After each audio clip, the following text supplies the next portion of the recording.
Pirmā latviešu sieviešu konference, kur uzmanības centrā ir tikai ar sievietēm saistīti jautājumi, un pašas referentes arī ir pamatā sievietes. Viens no šiem jautājumiem arī ir par sieviešu izglītību. Protams, ka tas ir 1926. gads, kad tādās lielās līnijās jau viss ir kārtībā. Ir Latvijas universitāte nodibināta un sievietes ir tur tikpat laipni gaidītas kā vīrieši. Bet tāpatās šī izglītošanās un izglītības darba un skolotāja darba problemātika ir bijis aktuāla arī pirms 100 gadiem. Bet es šodien ielūkošos vēl, kas ir bijis vēl pirms tam, un kā tas viss, kas mums tagad ir 21. gadsimtā, kā tas ir palēnām tapis, kādi ir bijuši šķēršļi, kādi izaicinājumi, kādi savukārt arī daudz gandarījuma ir bijis. Un tieši caur šo te skolotājas sievietes prizmu palūkosimies. Uzreiz teikšu, ka man jau te pirms šīs lekcijas uzdeva āķīgi jautājumu par skolotāju institūtu, kad tas ir dibināts. Šī man ir jauna tēma, un caur šo aspektu es paraudzījos tāpēc, ka darbā ar dienas grāmatām, par kurām esmu runājis arī iepriekšējos, arī šī cikla lekcijās, vairākas no dienas grāmatu autorēm, tātad 20. gadsimta sievietēm, 20. gadsimta sākuma sievietēm, dienas grāmatu autorēm, pašas bija skolotājas, un ienāk šī te skolotājas ikdiena viņa dienas grāmatā, un man likās ārkārtīgi interesanti palūkoties tādā plašākā tvērumā, kā tad tas ir bijis tajā laikā. Līdz ar to man pašai tas viss ir gana jauns, un varbūt daļai no jums arī ir kādas lietas jau zināmas, bet vienmēr varam iziet šim te cauri. Un jā, uz šo te fenomenu es pamatā skatījos caur vienas sieviešu ģimnāzijas prizmu, ļoti būtiskas, un pie tā mēs arī nonāksim caur Maldoņu ģimnāzijas prizmu. Bet paskatīšos arī lekcijas sākumā uz to ceļu, kā tad nonāca līdz tam, lai būtu šī te pirmā latviešu sieviešu ģimnāzija, šī te Maldoņu ģimnāzija. Un tas ceļš bija gana tiešām izaicinājumiem pilns. Tātad, domājot par to, līdz Otrajam pasaules karam, skaidrs, ka bija ļoti daudz sievietes skolotājas. Un par to liecina, piemēram, arī mēs institūtā veidojam resursu, kas apkopo šīs te sievietes, kurām ir devums Latvijas kultūrā, Latvijas politikā, Latvijas sabiedrībā, sportā, mūzikā, mākslās. Un ir šāds te resurs ar nosaukumu Womenage, kas ir, lai starptautiski būtu atpazīstamāks, tas ir saīsinājums no Women Agency. Un varbūt latviski izklausās lauzītāk, bet galvenais jau ir tā resursa būtība, ko jau es aprakstīju. Un tātad no 858 personām, kuras mums šobrīd tur ir, un nemitīgi arī šis resurs papildinās, un arī ikvienu, varbūt, ka šī lekcija arī iedvesmo, un arī jūs varat papildināt, te jau ir papildinātāji mūsu rindās, tā kā droši pēc tam dodiet ziņu, bet galvenais ir tas uzstādījums. Šobrīd tas resurs tiešām ir par sievietēm līdz Otrajam pasaules karam, kuras paspēja jau izdarīt labas lietas. Un, ja mēs paskatāmies, kādas tad ir populārākās nodarbes šīm te 858 sievietēm, tad mēs redzam, ka skolotāja ir uzvarošajā pozīcijā. Turpat, protams, ir sabiedriskā darbinieca, kas ir gana plašs lauks, bet šodien pieķersimies pie tā, ka skolotāja bija tā laika populārākā profesija. Tā bija sasniedzama, un tobrīd arī bez pat augstākās izglītības sasniedzama. Kas notiek 19. gadsimtā? 19. gadsimtā notiek tas, ko var ielikt šādā terminā kā skolu pedagoģijas feminizācija. Jo pārsvarā skolu līderi un galvenie skolotāji pilnīgi noteikti līdz tam bija vīrieši. Skaidrs, ka sievietes bija iesaistītas skolu darbā, bet vairāk kā palīgi. Un vēl ir būtiski, ka ilgu laiku sievietes pilnīgi noteikti nebija skolotājas augstāka līmeņa skolās. Pārsvarā tās viņas no sievietēm sagaidīja, ka viņas dod tādas pamatlīmeņa zināšanas, bet neko augstāk. Bet ap 19. gadsimta vidu tas mainījās, un tas mainījās patiesībā visā pasaulē, un pat Amerikā krietni ātrāk, bet Eiropā nedaudz aizkavētāk. Bet tajā skaitā, protams, kā mēs zinām, uz to brīdi uz Latvijas teritoriju attiecas Krievijas impērijas noteikumi. Un tas tad arī raisa to, ka arī Latvijas teritorijā to brīdi arī tātad notiek šī te izglītības feminizācija. Bet, ja mēs paskatāmies uz šo te laiku līdz tādā izteiktai feminizācijai, tad man ārkārtīgi uzrunāja grāmata, kas ir jau par pieminēto gan Amerikas skolu sistēmu, kas saucas Tās labās ģertrūdes. Un ko tad nozīmē šis te apzīmējums labās ģertrūdes? Tie, kas, es nezinu, vai kāds no jums šeit ir studējis pedagoģiju, varbūt ir, jā, tad, man liekas, pedagoģiju nevar izstudēt, ja nav dzirdēts vārds pestalocijas, kas tā tad ir viens no tādiem didaktikas pamatlicējiem. Un viņam bija tāds didaktisks romāns, kas saucas Leonārds un Ģertrūde, grāmata cilvēkiem. Un šī Ģertrūde, šī galvenā varone, viņa tiešām bija tāda, kas rūpējas un gādā, lai būtu bērni mācētu lasīt un tā tālāk. Un līdz ar to šis te Ģertrūdes tēls tiek nests tālāk, un no vienas puses tiek uzskatīts, ka šīs te Ģertrūdes, kas ir vienādības zīme ar sievietes skolotāju, ir tādas kā dzimtas audzinātājas, kurām ir jārūpējas, lai bērniem būtu šīs te pamatprasmes. Bet, protams, no otras puses šis labās Ģertrūdes motīvs parāda arī tādu patriarchālu infantilizāciju, ka tas ir tas rāmis, kur tā sieviete var arī palikt. Ka tālāk tur tādas izaugsmas nav īsti tajā laikā iespējams, jo un tikai pēc tam seko šis te pedagoģiskais pavērsiens, kur arvien lielāka loma sievietei ir gan šajā izglītības darbā, gan kultūrā un sabiedrībā. Un tik interesanta tāda, man liekas, sakritība veiksmīga, ja mēs domājam par šo Ģertrūdi, tad iespējams, ka jums, ko izsaka vārds Marija Pēkšēna, mūsu pirmā latviešu dramaturģe, kura uzvarēja 1870. gadā Rīgas Latviešu biedrības lugu konkursā ar savu lugu, kuras nosaukums ir Ģertrūde. Un iespējams, jums nav zināms sižets, bet tas sižets ārkārtīgi sasaucas gan ar pašas Marijas dzīvi, gan arī ar to, ko es nu pat stāstīju par šo te Ģertrūdes motīvu. Jo mums ir pašiem sava Ģertrūde, tā varētu teikt. Jo šīs te galvenais tēls lugas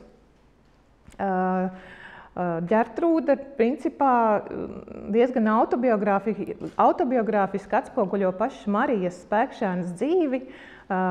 Interesanti, ka Marija viņu pieņem tieši šo vārdu izvēles, kad piesakās šim te lugas konkursam. Patiesībā viņas vārds ir Mārieta, kas ir Vidzemē izplatīts un ļoti skaists vārds. Un, es zinu dažas mazas meitnītes, kam ir ielikts šis vārds, un ļoti priecājos. Manuprāt, ļoti skaists vārds. Tātad, ko ieliek šajā savā Ģertrūdē Marija Pēkšēna? Pirmkārt, savu sapni par izglītošanos, jo Marija Pēkšēna tiešām, tātad mēs zinām, ka viņa dzīvoja Ziemeļvidzemē, pie Igaunijas robežas, Nuķis, Ramata, ja jūs apmēram zināt, kur tas ir aiz Masaltas uz Igaunijas robežu. Un viņa sapnis, diemžēl, nerealizējās tādas pāragras vecāku nāves dēļ. Tas ir, es tagad par Ģertrūdi atkal atgriežos. Pašai Marijai gan arī nomira tēvs, kas tā kā sagrozīja viņas arī dzīvi un plānus. Un šis te Ģertrūdes tēls arī ļoti spilgti attaino tobrīd valdošos stereotipus par to, kas sievietēm vajadzīgs un cik nevajadzīgas ir sievietes ambīcijas. Un te es nolasīšu, es neesmu droši, ka jūs varat tik tālu varbūt salasīt. Tātad ir tāda epizode Lugā, kur vecā zemniece Anna nesaprot, kāda jēga ir sievietei vispār mācīties. Un viņa saka, kad puisēnus izskolo un tad kungus apiet, tiek kaut kur amatos, vai nu par skrīveri, vai kur citur, bet kur tad tu, meitēns, ar tiem rakstiem, rēķiniem domā iet? Uz ko Ģertrūde atbild, ak, Anniņa, skolojusies, neesmu vēl, man vēl daudz jāmācās, esmu tikko iesākusi. Un tālāk seko, man liekas, viena no tādām būtiskām atslēgas frāzēm arī šai te lekcijai, gribu vienu meiteņu skolu dibināt un pati tai par skolotāju būt. Tā kā, lūk, mums ir pašiem šī sava Ģertrūde ar lielām ambīcijām, kas gan Lugā īsti nerealizējas, un arī pašas Marijas Pēkšēnas dzīvē nē, jo, ja mēs zinām šo te biogrāfiju un ir pilnīgi skaidrs, ka tā ir iekausēta Lugā pavisam tiešā veidā, viņa ir apmeklējusi Valmieras pilsētas skolu, bet, kā jūs minēju, pēc tēva nāves viņai bija jārūpējas brāļu ģimenē par bērniem, un viņa bija kā tāda bērnu audzinātāja, tātad tā dzimtas audzinātājas funkcija, kas nāk jau no Pestalocija, tātad ir ierakstīta arī Pēkšēnas Lugā. Bet mēs šobrīd arī institūtā esam pieķērušies Marijai Pēkšēnai un visai viņas daļradē, jo, manuprāt, ir absurdi mūsu pirmā sievietes sarakstītā luga nav nekad tikusi izdota. Līdz ar to šobrīd mēs tiešām viss viņas literārais mantojums tiek pārrakstīts un mēs plānojam arī izdot grāmatu, un cik interesanti. Mēs domājam, ka viņai šogad ir jubileja, bet baznīcas grāmatā kārtīgi paskatoties izrādās tā lielā jubileja jau bija pagājušajā gadā. Un, ja jūs zināt, tad lietuviešiem ir sava tāda, mums ir Pēkšēna, viņiem ir Žemaita, kur viņi tiešām cildina un šogad arī svinēs viņas jubileju, bet mūsu tātad Pēkšēna ir pat gadu vecāka, bet gan jau mēs paspēsim arī savu Pēkšēnu cildināt un sagatavot šo te viņas darbu izdevumu komentētu.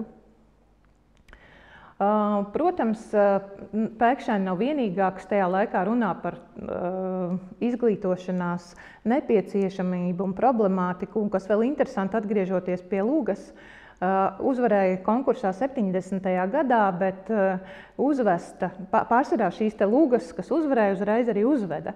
Bet tur ir 7 gadu starpa tieši šo te tādu pārāk aktīvu ideju dēļ. Tā Luga iestāvējās nedaudz un uz skatuves tika tikai pēc 7 gadiem. Bet Pēkšēnas laika biedre, Ata Kronvalda sieva, Karolīna Lizete Kronvalde, arī, kas ir pašizglītības ceļā izglītojusies un arī pēc tam nolikusi mājskolotājas eksāmenu, tad mēs redzam apmēram, kāds varēja būt tas karjeras scenārijs tajā laikā. Arī viņa ir runājusi par to, gan par šiem te sievietes un vīriešu vienlīdzības jautājumiem un arī par šo te arī tieši izglītības jomā, ka ir nepieciešama šī te vienlīdzība, jo mēs labi zinām, cik ilgi latviešu sievietēm bija liegta augstākā izglītība, ja vien nedevās uz Krieviju vai Šveici.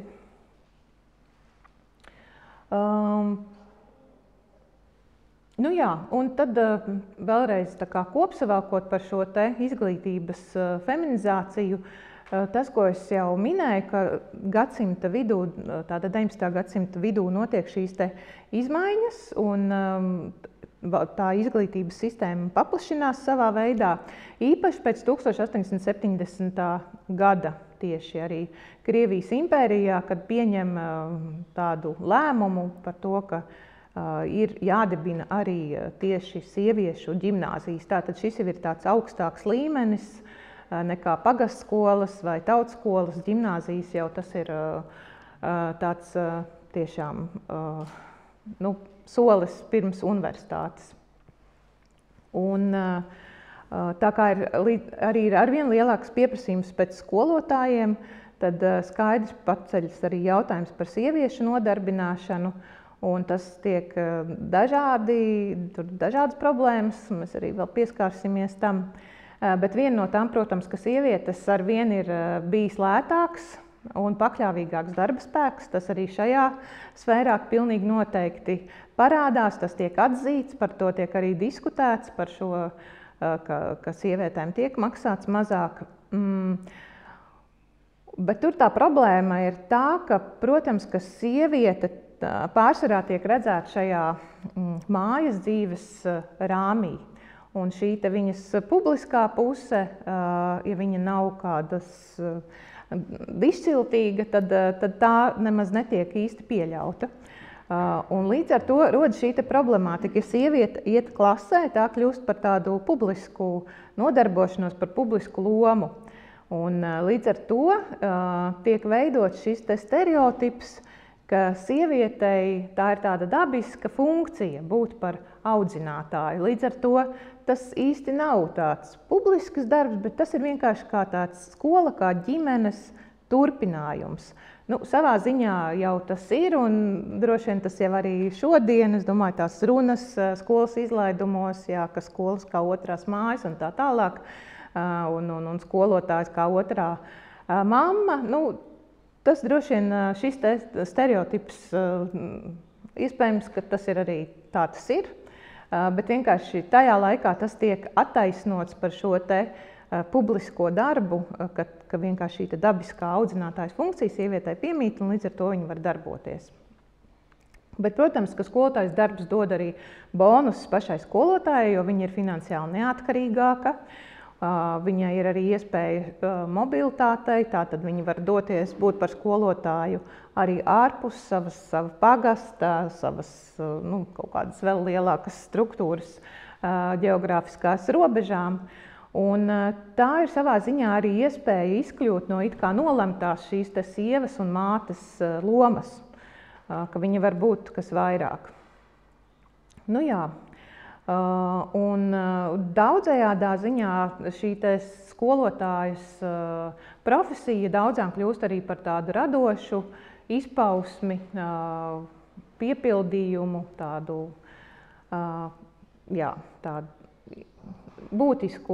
būtisku tādu personības daļu. Es jau minēju par to, ka tika pieņemts šis Krievijas impērijā šie noteikumi. Tur bija interesanti, kādus priekšmetus varētu mācīt meitenēm. Tie atšķirās no tā, ko mācīja zēnu ģimnāzijās. Bet palēnām arī tas mainījās un tur novienādojās. Vairs nebija tik liels uzsvars uz to, ka ja sākumā tas uzstādījums bija, ka jābūt tādiem priekšmetiem, lai meiteni sagatavotu par labu sievu un māti, tad tas tomēr mainījās un priekšmetī bija pārsvarā tiešām akadēmiski. Un tas nav tikai šeit, tas tiešām ir visā arī Eiropā tajā laikā. Šis jēdziens sievietes skolotāja tajā laikā ļoti parādās, lai nošķirtu, piemēram, ja ir sludinājums, ka meklē, ka tā tad ir šis nepieciešami darbinieki skolā, tad tiek nošķirts, ka tiek meklēti skolotāji, un tad vēl tiek meklētas sievietes skolotājas, jo tas nav tāda vienādības zīme šim amatam.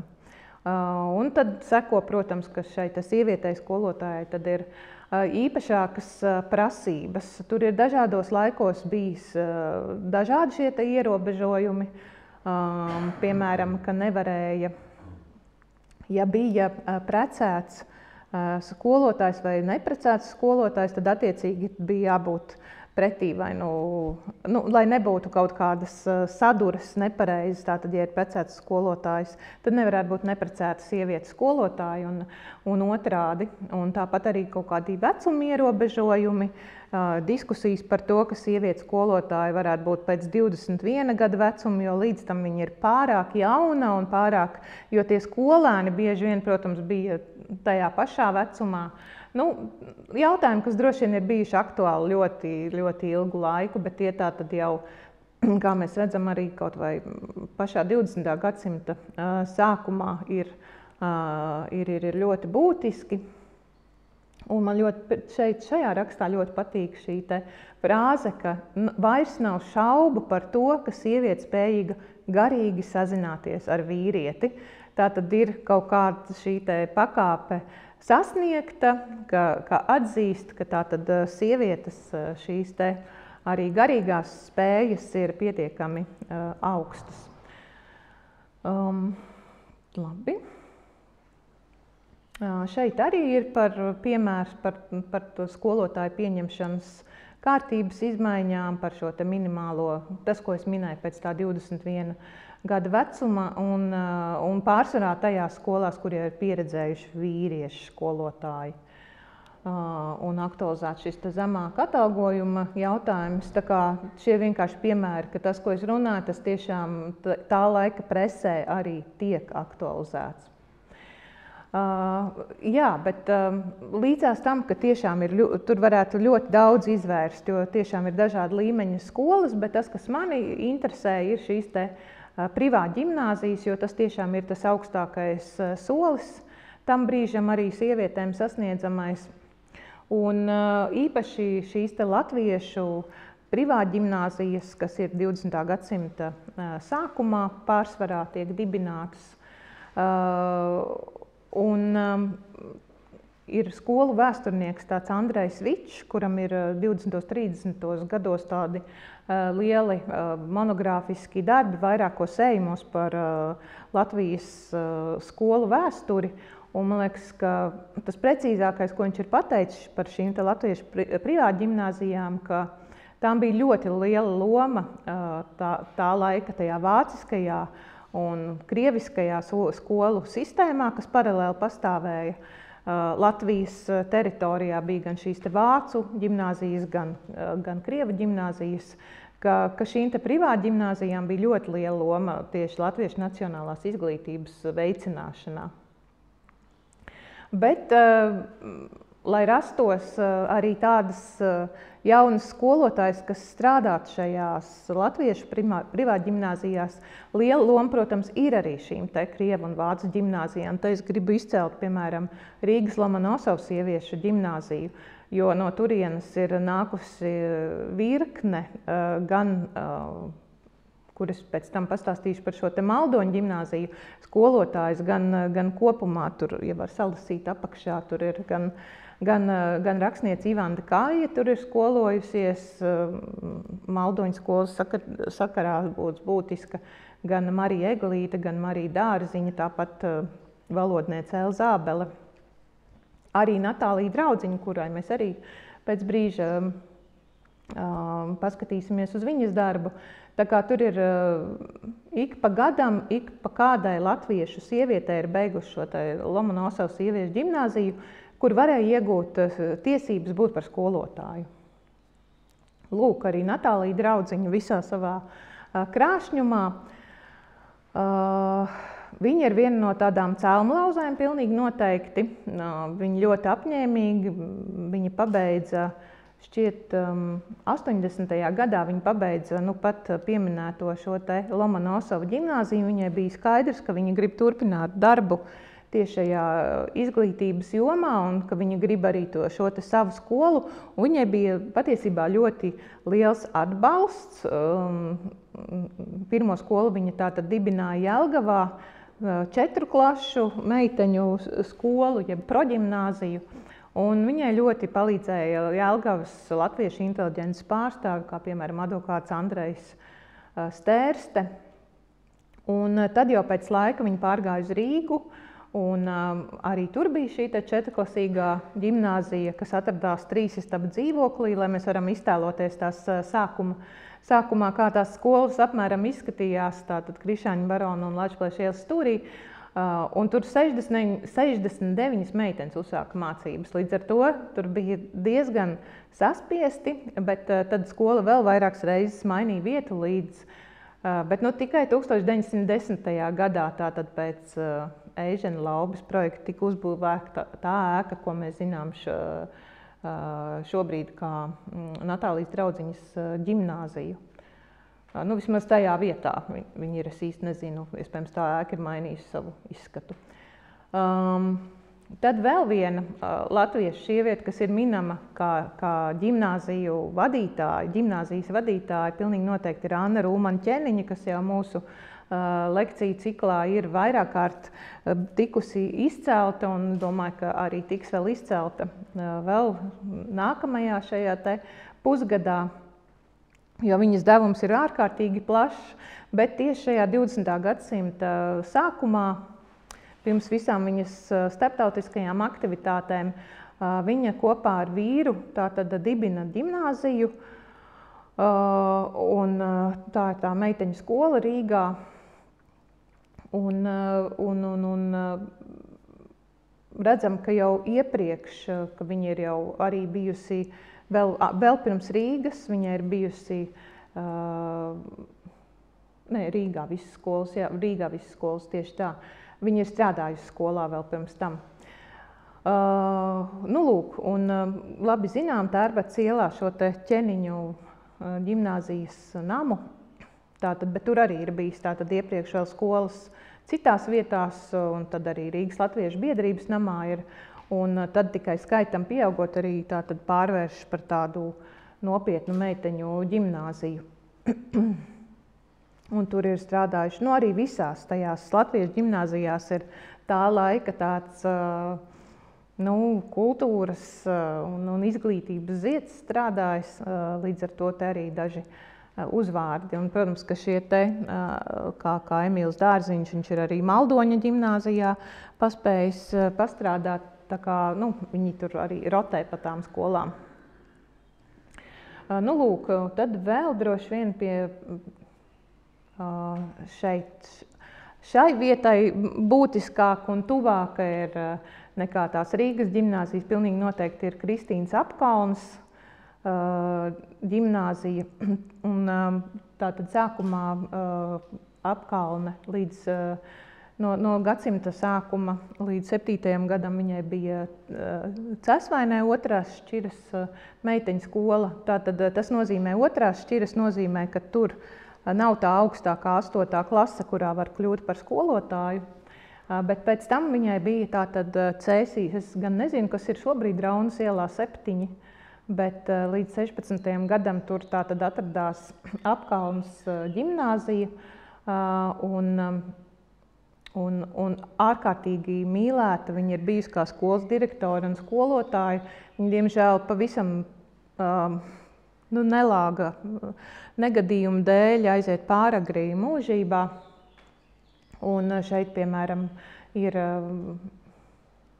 man šķiet, atpūtā ir šīs te fotogrāfijas no Apkalnes pavadīšanas, kur mēs redzam, ka arī tiešām skolas audzēknes ir gan godasardzē, gan ļoti lielā skaitā. Tā sajūta ir, protams, ka tajā laikā arī tiešām skola bija ļoti būtiska un vienojoša šīm te audzēknēm, un tas būs arī, mēs redzēsim, Maldoņas skolas gadījumā. Tad vēl viena ir Marija Beķere, ko mēs arī varam paturēt prātā, kam arī bija privāta šī sieviešu ģimnāzija Stabu ielā. Un tāds ir izskatījies tas, varētu teikt, logo. Un šeit, piemēram, ir fotogrāfijas no Šodien, laikam, to sauc par sporta stundām, bet tātad fiziskās audzināšanas stundas mēs redzam, ka tātad ir ļoti liela uzmanība pievērsta auguma plastikai, kas tajā laikā vispār ir populāri. Līdz ar to arī šajā te ģimnāzijā tātad īpaši tas ir izkopta māksla, varētu teikt. Tad vēl viena ģimnāzijas direktore ir Milda Martinelli. Pievērsīsim uzmanību tam, ka viņa ir dzimusi kā dzimtais uzvārds ir Lapa. Viņa ir Lapas Mārtiņa meita, kam ar droši vien ir tad sava loma viņas tādā izaugsmē. Viņai bija Torņkalnā 4 klašu meiteņu skola. Un mērķis bija pārvērst par meiteņu ģimnāziju, bet līdz tam gluži netika. Un mēs redzam, ka arī viņi ir Lomonosovas skolas absolventi. Līdz ar to te ir būtiski, ka mēs redzam, kā tas tīklojums veidojas ar šīm te skolu beidzējām un pēc tam skolu veidotājām. Tad mēs esam nonākuši līdz Maldoņa ģimnāzijai, tā tas izskatījās tad, un tā tas izskatās tagad. Blaumaņa ielas 26 nams, tobrīd tas bija tātad Ņevas prospekts. Bet šeit tātad skolas vadītājs ir Valdemārs Maldonis, un droši vien jau tas ir arī diezgan likumsakarīgi, ka tieši viņam izdodas radīt pirmajam tādu augstākā līmeņa. Tātad tās iepriekšējās, man šķiet, Ķeniņa ģimnāzija tātad nokļuva līdz pirmās šķiras un Draudziņas ģimnāzija arī, bet vēlāk nekā šī te Maldoņa skola. Maldoņa skola ir pirmā, kas sasniedz šo te pirmās šķiras latviešu meiteņu ģimnāzijas statusu. Un gan jau šis vārds Valdemārs Maldonis ir dzirdēts varbūt vairāk kā teologs, mācītājs, universitātes profesors, un šeit arī izvēlējos bildi, jo man īsti nav tādas bildes, kur viņš ir no ģimnāzijas laika, jo viņš vadīja ģimnāziju pirmos 9 gadus, un pēc tam to pārņēma Kārlis Irbe, kas arī, protams, ir likumsakarīgi, jo viņi abi studēja kopā Tērbatā šo teoloģiju, un Kārlis Irbe pēc tam kļuva par pirmo latviešu luterāņu baznīcas bīskapu. Bet jā, tātad Maldonis, protams, ar daudziem domu biedriem, ar aktīviem tā laika tiešām tādas latviešu nacionālās pašapziņas veidotājiem, kuri bija tajā laikā svarīgos amatos, kuros tajā laikā vienkārši nevarēja atrasties sievietes, kā piemēram skolu inspektori. Un tur ir liela nozīme Fricis Brīvzemnieks, Treilants. Zinu, ka ir izdota Osvaldam Zebrim ir grāmata par brīvzemnieku, un es nezinu, vai šis aspekts parādās šajā grāmatā, jo neesmu vēl lasījusi, bet manuprāt, tas ir tiešām ļoti būtisks, ko viņš kā skolu inspektors šajā Krievijas impērijas paspārnē spēja izdarīt, lai attīstītu šīs te latviešu skolas, ne tikai meiteņu, bet arī zēnu skolas, un Vilis Olavs, kurš arī pēc tam, kā mēs zinām, nodibina arī ģimnāziju.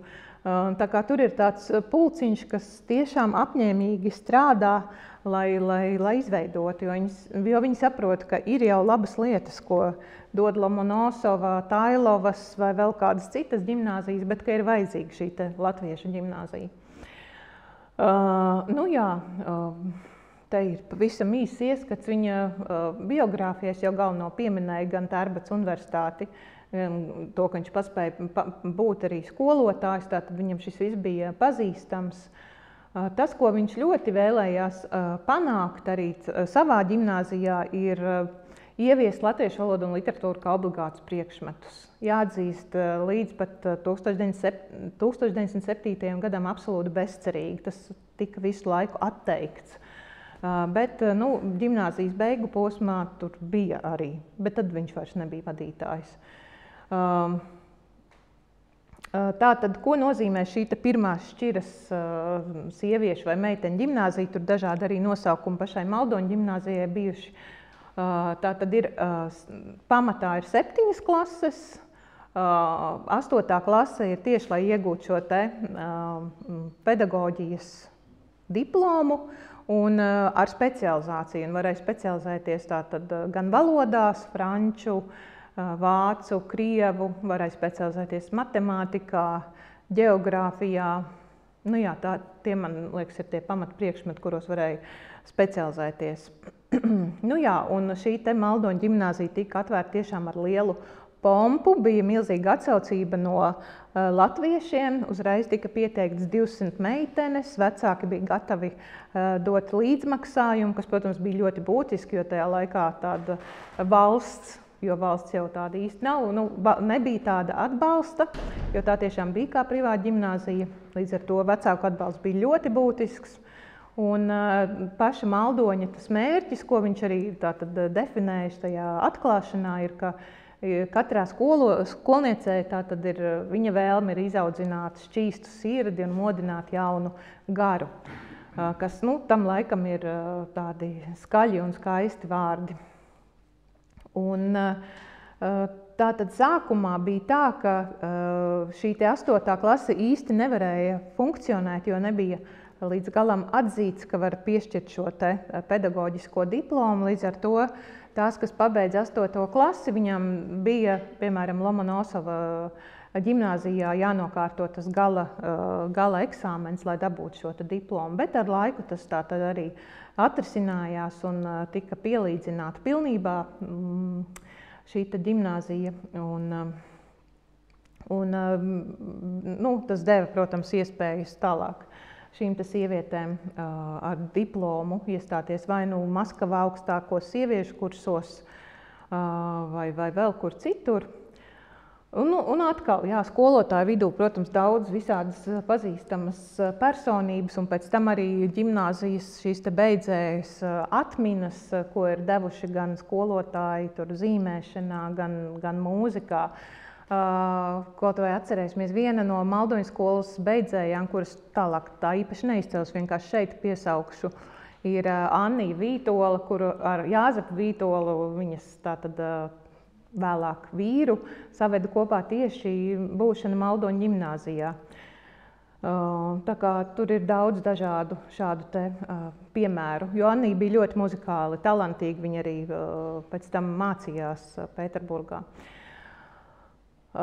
Jā, domāju, ka par šo es visu, lai mēs tiekam līdz tām personībām. Šeit, piemēram, ir tikai sludinājums par šo Maldoņa pirmās šķiras meiteņu skolu no 1903. gada laikraksta. Tātad, ko mēs tur redzam, uzņemšanas eksāmeni ir 14. un 16. augustā, skolas sākums 20. augustā, tātad Lielā Ņevas ielā atrodas, un sagatavošanas klasē uzņem skolnieces bez iepriekšējām zinībām. Tāds apmēram izstījās tā laika privātskolas sludinājums. Un tagad par tām, ko viņas pašas sevi sauca par maldonietēm. Tā ļoti spēcīga kopiena izveidojās. Protams, ļoti liela loma bija pašam Maldonim, kurš ļoti tiešām personīgi pret katru no savām audzēknēm izturējās. Kā mēs zinām, sākumā tās bija jau uzreiz gandrīz 200 meitenes, bet viņš tiešām spēja atrast šo kontaktu. Protams, viņš gāja arī klasē un mācīja. Un tiešām ļoti jau no pirmā šī gada ļoti ciešas attiecības vieno. Un pat tālākos gados tātad skola tātad bija dibināta 1901. gadā, un Pirmā pasaules kara laikā tā tika evakuēta un, diemžēl, izbeidza arī darbību 1915. gadā, kad vadītājs bija Kārlis Irbe. Un šī evakuācija arī rezultējusies ar to, ka skolai nav saglabājušies vispār nekāda arhīva nav saglabājies.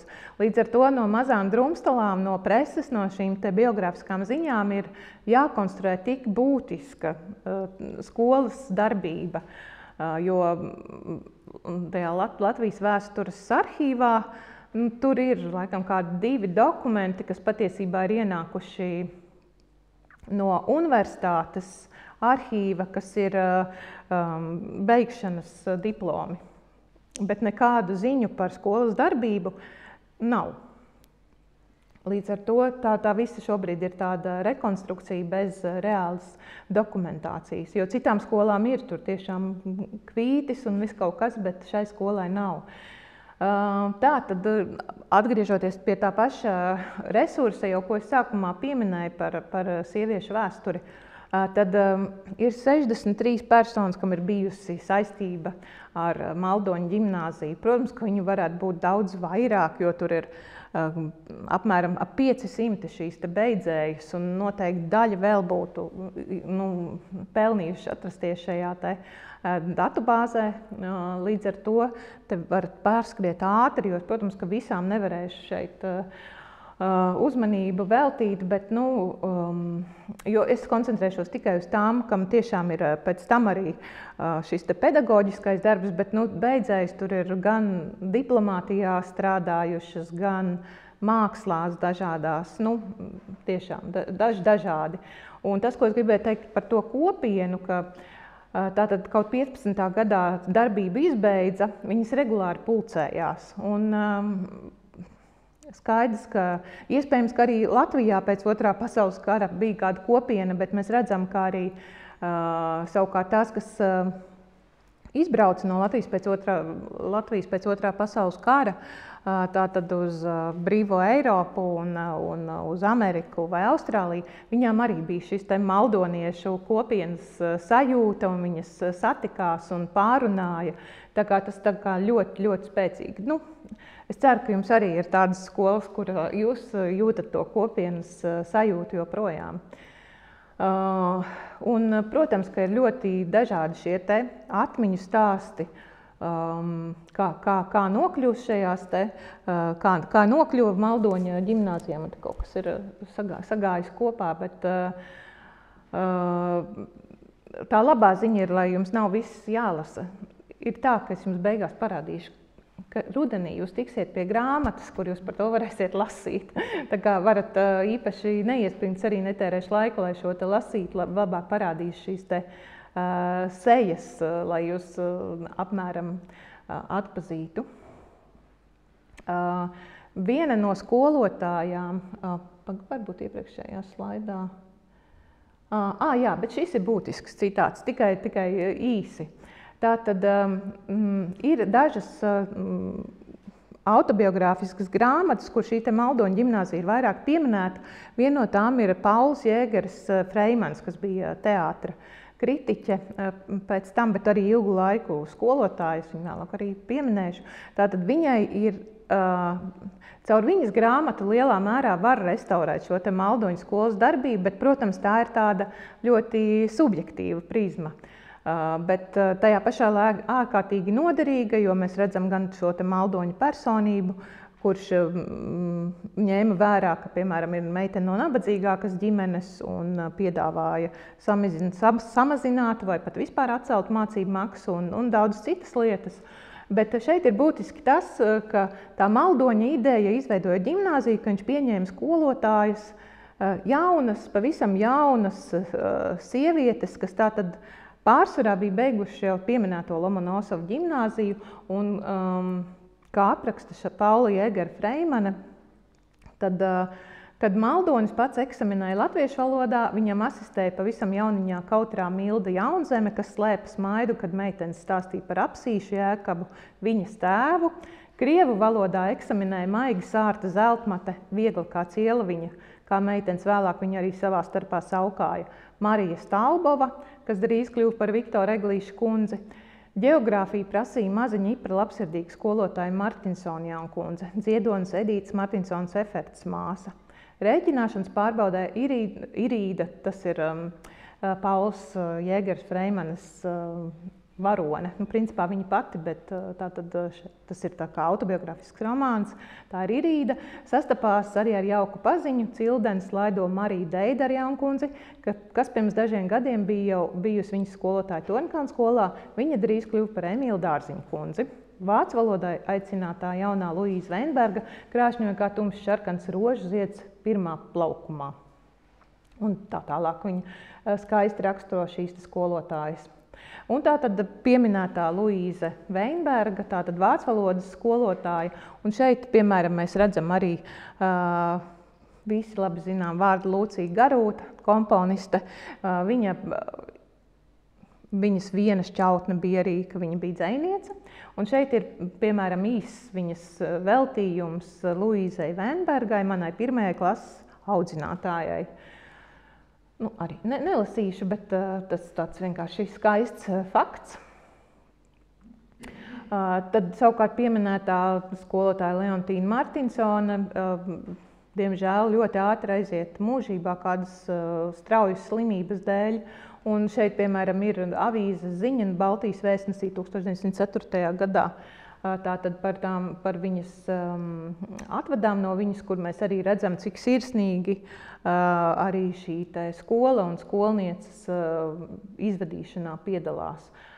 Tad jau pieminētā Marija, tātad dzimusi Deidere un precējusies Dārziņa. Protams, ka Emīls Dārziņš tobrīd ir pašā plaukumā un visām skolniecēm, nepārspīlēšu, bet lielai daļai skolnieču, protams, viņas ir sajūsmā par Emīlu Dārziņu. Tas droši vien nav galīgi vienkārši Marijai, jo, diemžēl, Emīlam ir arī sānsoļi, arī ar skolas šīm te audzēknēm.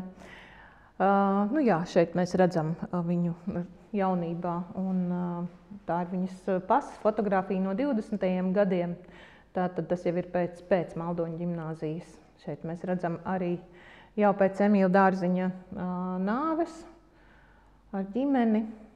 Bet ārkārtīgi apņēmīgi ir Marija Dārziņa. Viņa tiešām pēc Maldoņu ģimnāzijas viņa atver pati savu tādu, viņai ir tā iniciatīva, ka ir jāizveido tāda skola, kura sagatavo tādu sagatavošanas skolu latviešu bērniem, ko viņa arī izdara. Un kas interesanti, tieši bijušajās Maldoņu ģimnāzijas telpās arī šī skola ir bijusi. Un pēc tam viņa ļoti ilgu laiku strādāja 2. ģimnāzijā, tā kā viņa ir bijusi skolotāja visu laiku, Marija Dārziņa. Tad vēl viena Marija Eglīte, tātad dzimusi Stalbova, 1903. gadā kļūst par Viktora Eglīša sievu, kā mēs zinām, ir Anšlava Eglīša un Vidvuda Eglīša māte. Arī ir ļoti ilgu laiku skolotāja, tiešām uzreiz pat taisno, kā pabeidz šo te Lomonosovu ģimnāziju. Varbūt tur kāds gads ir starpā, bet viņa uzreiz kļūst tātad par Maldoņu skolas skolotāju. Un Marijas stāsts jau patiesībā šī te lekcija cikla pirmā lekcija tieši bija veltīta Marijai Eglītei, līdz ar to varat kādā brīdī attīt un pastīties vairāk par Mariju Eglīti.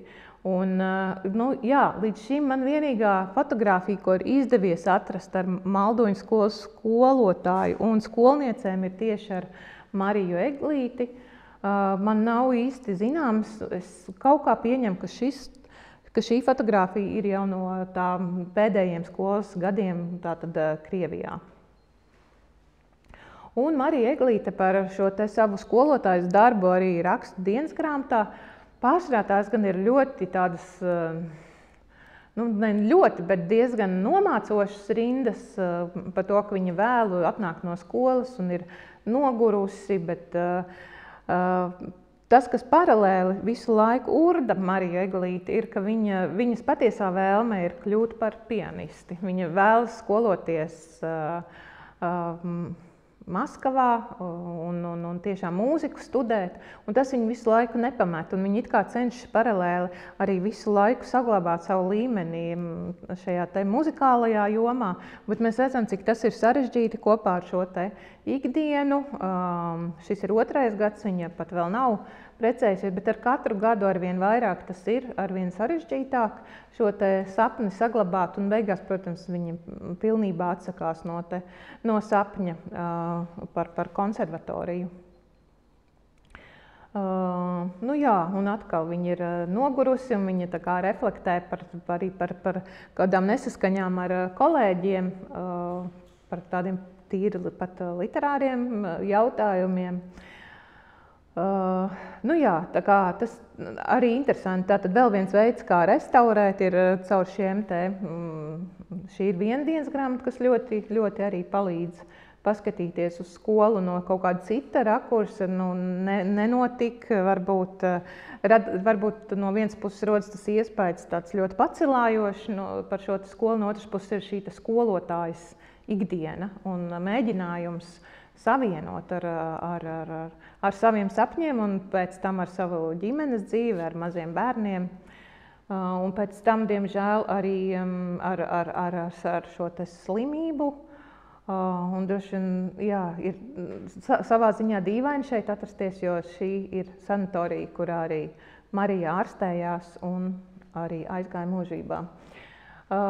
Bet, protams, te atkal atgriežamies pie tā, ka tas, protams, bija veids, kā būt arī tādai patstāvīgai, būt ar saviem ienākumiem, par to viņa arī tā tad runā savā dienas grāmatā un dalīties ar zināšanām, ka viņai arī patīk šis te darbs. Tā kā tur tās sajūtas droši vien ir duālas, bet tas patīkamais ir lasīt arī kā tās skolnieču atmiņās, ka, piemēram, rakstniece un arī skolotāja, pati pēc tam bijusi Elga Kore, ir atzinusi, ka Marija Eglīte ir bijusi viņas mīļākā skolotāja un klases audzinātāja, un ļoti agri ieinteresējusi par literatūru, un tāpat arī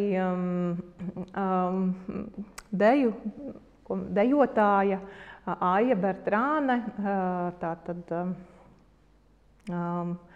Aisadoras Dunkanas brāļa sieva, un viena no pirmajām latviešu studentēm Parīzē, kas mācījās Maldoņu ģimnāzijā un pabeidz arī ar zelta medaļu, ļoti min arī šo te Marijas ietekmi un arī sarakstījās ar Mariju, bet te atkal, tāpat kā ar Dārziņu, līdzīgi ar Viktoru Eglīti, kas savukārt šeit bija,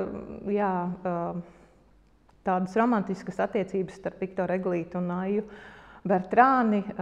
Skolā gan mēs viņu pazīstam kā Metu Ivanovu, tas ir viņas absolūti izdomāti un pieņemti vārdi, iespējams dodoties uz Franciju, jo varbūt Meta Ivanova tas neskan tik labi. Un līdz ar to šīs attiecības ar Mariju arī kļuva tādas sarežģītas, ko arī Marija atspoguļo savā dienas grāmatā.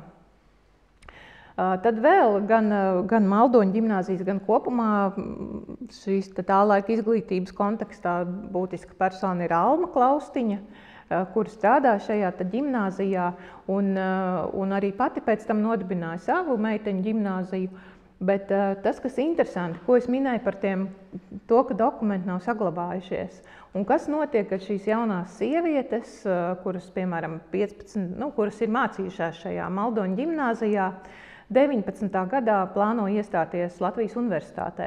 Viņām nav pierādījumu, ka viņas ir pabeigušas Maldoņu ģimnāziju. Un tad šeit ir daudzos gadījumos palīdzējusi Alma Klaustiņa, kur ir rakstījusi šādas te apliecības, kur viņa ir tātad apliecina, ka šī te konkrētā, piemēram, Alma Prūsa vai Emma Mozoliņa, ka viņa ir pabeigusi Maldoņu ģimnāziju tur 6. gadā, un ka es personīgi viņu pazīstu un biju tajā klasē par klases pārziņu. Tā kā, kaut kas šodien diezgan neiedomājams, bet universitātē šādas te pieņēma. Protams, Klaustiņas vārds bija likums, un tādējādi šīs jaunās sievietes arī varēja turpināt savu izglītību. Apmēram mēs redzam, kā pa gadiem pieaug šis te absolvenšu skaits, un to arī var identificēt tikai caur presi, jo redzam, ka, piemēram, 13. gads iztrūkst, un es ceru, ka notiks kāda burvestība, un tas atradīsies, tātad presē tiek publicēti beidzēji vārdi. Bet 13. gadā tieši 8. klašu absolvents iztrūkst. Es nezinu, kāpēc tā, bet līdz ar to man ir grūti restaurēt, cik beidz 13. gadā, bet gan jau tā līkne apmēram tā arī gāja uz augšu. Tātad apmēram tāds skaits, tātad 15. gadā visvairāk, kāds 45 droši vien arī pabeidza. Šādi izskatījās atestāti. Šeit viena zelta medaļniece, tātad skolā varēja dabūt vai nu zelta vai sudraba medaļu. daļa to arī saņēma. Šeit, piemēram, ir viena zelta medaļnieces atestāts, kur mēs tiešām redzam vidēju atzīmi 5 bažu sistēmā 4,85. Šī te tikai pieminēšu, ka viņa pēc tam diplomātiskajā dienestā ļoti ilgus gadus strādāja. Un te ir pati Paulija Egera Freimana jau minētā, kuras šīs 3 grāmatas ļoti palīdz saprast šo te Maldoņa ģimnāzijas struktūru. Tāpat viņa arī, protams, apraksta sava laika tās meitenes, ko viņa pazīst, kas arī ļoti daudz palīdz. Un pēc tam pati arī viņa ir ilgi strādājusi dažādās skolās. Tur ir tās 3 grāmatas, ja nu kādam interesē. Tātad tās visas ir izdotas Amerikā, jo viņa aizceļoja. Bet viņas pašas tā karjera arī ir pārsvarā pa dažādām skolām strādājot, līdz beidzot viņa vairāk tiešām pievērš kā teātra kritikai un raksta laikrakstiem. Tad vēl viena, kur arī ir apakšā dienas grāmata, ir Mērija Saules Leine. Uzreiz pateikšu Gunāra Birkarta māte. Jo, tātad viņai bija dzīves biedrs Pēteris Birkarts, ar kuru tad laulībā dzima Gunārs, pēc tam viņi izšķīrās un viņa kļuva par Saules Leini. Un arī viņa ļoti daudz dažādās skolās tātad strādāja Rīgā pārsvarā. Un tā tad arī viņai ir atstāta dienas grāmata, kas Marijas dienas grāmata glabājas vēstures arhīvā daļai zem Viktora Eglīša, kas, protams, arī ir interesanti. Gan Rakstniecības muzejā, savukārt Mērijas Saules Leinas dienas grāmata glabājas Nacionālās bibliotēkas retuma fondā. Un arī palīdz tātad, tur viņa kā skolniece, savukārt viņa raksta no skolnieces prizmas, kas ir arī ārkārtīgi interesanti. Un arī viņa pabeidz ar sudraba medaļu, un tad arī šis ceļš uz to medaļu tur tiek aprakstīts. Un, mēs dabūjam kādu tātad arī no skolnieces skatu punktu šo te stāstu. Viena no beidzējām, kas ir vienkārši būtiski pieminēta, Paula Līcīte, ja Paulīna Līcīte, tādā Paulīna saīsināja sevi uz Paulu. Tātad komponiste, viena no pirmajām latviešu komponistēm un pirmā latviešu sievietes rakstītā romāna autore. Tātad viņa ir īss. Šodien varbūt mēs to dēvētu par garstāstu, bet lai paliek, ka tas ir mūsu pirmais latviešu sievietes rakstītais romāns 1909. gadā Lida Erika. Un kā mēs redzam, arī viņa līdzās, jo pilnīgi noteikti tas nebija darbs tā komponisti ir vēlāk tas ir viņas tas sapnis, ko viņa ir realizējusi, bet kā mēs redzam, viņa ļoti daudz strādāja dažādus darbus, tiešām kā darbvedē, operā, daudz tulkojusi, tad par skolotāju. Par visu, ko ir darbojusies, lai varētu nodrošināt sevi un arī pie tā sapņa par komponēšanu palikt. Un šis droši vien ir tāda skaista bilde, kādas iztrūkst Marijai Eglītei, kurai savukārt neiznāca savu sapni īsti izlolot. Vēl viena absolvente ar ārkārtīgi interesantu pasas attēlu, ārkārtīgi tādu, varētu teikt, feministisku. Olga Stakle, viena no pirmajām latviešu agronomēm, bet kas varbūt būtiskāk un skanīgāk izklausās ir, ka tieši viņa ir Kautsmindas mājturības skolas ļoti ilgadēja direktore. Kautsmindas mājturības semināru, ko pēc tam pārsauc par Latvijas mājturības institūtu, un Olga Stakle Kulitāne, tātad ar ārkārtīgi garu mūžu, tiešām 103 gadi. Šis te uz viņas 100 gadi ir tātad atskats uz viņas darbošanos. Tad vēl parādot to dažādību, piemēram, šeit ir viena Latvijas gaidu kustībā būtiska persona, kas arī ir beigusi Maldoņa ģimnāziju. Šeit šim te reģionam interesanta persona. Tātad Marta Liepiņa Skulme, pirmā profesionāli izglītotā latviešu sieviete tēlniece. Tātad arī mācīsies Maldoņa ģimnāzijā, bet, kā zināms, nāk no Malpils, no slavenās šīs te dzimtas ar daudz dažādām personībām. Tajā skaitā, protams, arī Vandi Kāju, kas ieprecējās tur. Un tad vēl šāds te piemērs, tā ir tā kā daļa no lūguma uzņemt universitātē, medicīnas fakultātē, un arī, kur cenšas izstāstīt to, ka ir beigusi Maldoņa ģimnāzija. Šī ir Olga Zibiņa, kura ir beigusi ar zelta medaļu, un viņa apraksta arī to, cik sarežģīti ir bijis, ka viņa ir studējusi Maskavā, bet tagad, kad ir nodibinājusies Latvijas universitāti, viņa grib studēt šeit. Vēl viena tāda interesanta persona, kam droši vien būtu jāpievērš uzmanība, bet kura vēl arī nav šajā datubāzē, vienkārši šobrīd gatavojoties, skatos, ka arī ir rakstījusi dzeju, ļoti tādu feministiski aktīvu dzeju nākotnes sievietēm. Tā kā vienkārši persona, kas būtu jāturpina aplūkot. Un tad vēl divas absolventas skolas interesants. Viena Marta Miesiņa, pēc tam precēsies Zēgnere, un otra Elma Pilsētniece Grāve. Vienkārši skaista bilde, bet kas zem šīm personībām slēpjas? Tātad Marta Miesiņa precēsies Zēgnere, gleznotāja Jāņa Zēgnere sieva, ir piemērs, ka lai mēs nedomājam, ka Maldoņa skolā nāca tikai Rīgas meitenes. Nē, tur ir no visas Latvijas, izņemot Latgali, gan pārsvarā no Vidzemes. Un šis, piemēram, Martas piemērs ir ļoti labs, jo viņa nāk no turīgas smiltenes saimnieku ģimenes, kur meitenei arī ģimenei bija ļoti svarīgi, ka arī meitai ir laba izglītība. Viņa gan neaiziet brāļu ceļu, abi brāļi studēja Tērbatas universitātē. Protams, tur viņi nemaz nevarēja tikt šajā Tērbatas universitātē tajā laikā, bet viņi arī negāja šo te augstākās izglītības ceļu. Viņi ir no tām, kuras pirmais gads, kas pabeidza to pilno ģimnāzijas kursu.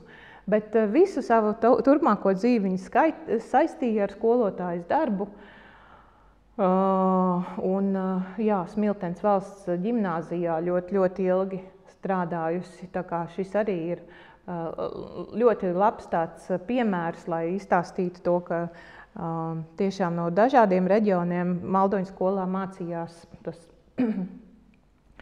Un šeit, piemēram, mēs redzam ļoti skaisti no ģimenes arhīva bilde, kur viņa kā skolotāja. Te ir skaists nošķīrums. Tātad skola ir bijusi ar abiem dzimumiem, bet sasēdināti fotogrāfijā tātad ir. Un tātad mēs redzam Marta tur un ir pie skolniecēm piesēdināta no Bilskas skolas bilde. Un tad otra, viņas draudzene, arī ļoti būtiska sava laika personība, Elma Grāve, dzimusī pilsētniece, Jēkaba pilsētnieka meita, mācījusies pie Kaudzīšu Matīsa un absolvējusi šo Maldoņa ģimnāziju. Viņa vēlāk arī studēja universitātē filozofiju un ļoti ilgu laiku bija Rīgas pilsētas otrās ģimnāzijas direktore. Bet tas interesantais ir tas, un tas parādīsies vēl, man šķiet, tā būs pēdējā persona, ko es pieminēšu, ka līdz ar Ulmaņa režīmu, diemžēl, skolotājas direktors vairs nebija iespējams. Viņas kļuva par skolu inspektorēm, tas bija tas augstākais, ko tad varēja sasniegt. Vairāk skolu direktors nebija tātad pēc 34. gada. Bet šeit atkal, protams, atmiņās ļoti daudz ienāk dažādi labi vārdi par Elmu Grāvi, gan kā direktori, gan skolas inspektori. Un viņai ir arī paralēli politiskā karjera, kas nav mans šodienas uzdevums, bet par to jūs arī varat noteikti palasīt šajā resursā. Jo jā, šeit, piemēram, par viņu. Un tad, piemēram, 26. gadā, kad vēl varēja būt sievietes skolu direktoras, šeit, piemēram, ir atvērums jaunajā nedēļā, un ļoti labi, ka viņas abas bija saliktas blakus un pašā augšā, jo, protams, visi pārējie ir vīrieši šajā te atvērumā, pazīstamākie Rīgas vidusskolu vadītāji. Tātad pa labi jau mēs nu pat iepazinām Elmu pilsētnieci Grāvi, un pa kreisi ir Emma Vitenberga lieknis, arī paralēli ar šo te politisko karjeru, jau sākot no 5. gada, īsi par 5. gadu vēl. Protams, ka 5. gads ļoti skāra arī Maldoņu ģimnāziju. Meitenes savā tādā karstasanīgā jaunībā ļoti aizrāvās ar 5. gada idejām, un tas, protams, radīja skolai problēmas. Dažām meitenēm bija jāaiziet, bet arī uz skolu tas meta ēnu, un, protams, arī tas bija viens no cēloņiem, kas palēnām arī veda Valdemāru Maldoni, visas šīs problēmas, kas ar to bija saistītas, ka viņš palēnām tātad 7. gadā atteicās no 7. vai 9. atteicās no saviem pienākumiem un nodeva tālāk Kārlim Irbam. Savukārt par Kārli Irbu interesanti, kā abas meitas mācījās Maldoņa skolā un arī pabeidza ar zelta medaļām. Tā kā viss liekas, viss ir tā ļoti saistīti. Bet tātad Emma liekne un viņas, tātad viņa savukārt bija 3. ģimnāzijas direktori ļoti ilgu laiku. Kā mēs redzam, atkal pēc 40. gada viņa atkal bija direktori, protams, uz vienu gadu līdz 41. gadam, bet no 34. līdz 40. tātad skolas inspektore. Arī ar interesantu karjeru, ar mācībām Briselē un arī ar darbu Briselē. Bet ar, diemžēl, ļoti skumju mūža izskaņu, tātad 41. gadā apcietināta un 42. gadā, diemžēl, nošautu biķernieku mežā. Bet tas, protams, saistīts arī ar viņas tādu politisko darbošanos. Lūk, un te ir tāds vāka skice grāmatai, kura mēs plānojam uz Rīgas grāmatsvētkiem, kas būs oktobrī, tātad būs gatava, un kur arī būs vesela nodaļa tieši par šo te Maldoņu ģimnāziju no manis, bet tur būs arī vēl no manām kolēģiem par citām šā te laika dažādām tēmām, aizraujošām gan mākslā, gan politikā, gan par vācbaltu sievietēm sava laika un viņu saikni ar latviešu kultūru. Tā kā tas ir tas, ko jūs varat gaidīt un sagaidīt.